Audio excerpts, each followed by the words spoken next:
Hello everyone, কেমন আছো সবাই তোমরা? গরম গরম নিয়ে আসলাম চেক পয়েন্ট বাইরে থেকে। খুবই খেতে ইচ্ছে করলো, হুট করে বাইরে চলে গেলাম, গিয়ে কিনে নিয়ে আসলাম। আর এই ফুডটা কিন্তু আমার খুবই ফেভারিট একটা ফুড, খুবই পছন্দের, আর আমার ছেলে মেয়েদেরও অনেক পছন্দের। আমার কাছে কিন্তু খুবই ভালো লাগে। এটার মধ্যে কি কি মিক্স আছে সেটাই বলবো। এটা হচ্ছে চিকেন, আর চিকেনটা একটু ভাঙা ভাঙা টাইপের থাকে আর কি, যাতে সসগুলা ভিতরে ভালো করে যায়। আর চিকেনের সাথে আছে ফ্রেঞ্চ ফ্রাই আর সালাদ আর মেয়োনেজ আর আরেকটা সস।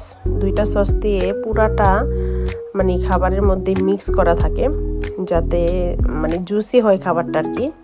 যেমনই জুসি হয় তারা যেমনভাবে তৈরি করে দেয়, খেতেও কিন্তু খুবই মজাদার, মানে এত ভালো লাগে, মানে মুখে লেগে থাকার মতো। সত্যি কথা, আমি যেভাবে কথাগুলো বলছি এগুলা কিন্তু মানে ভিডিও করার জন্য বলছি না, মানে আমার অনেক পছন্দের একটা খাবার, তাই আমি একটু শেয়ার করলাম আর কি।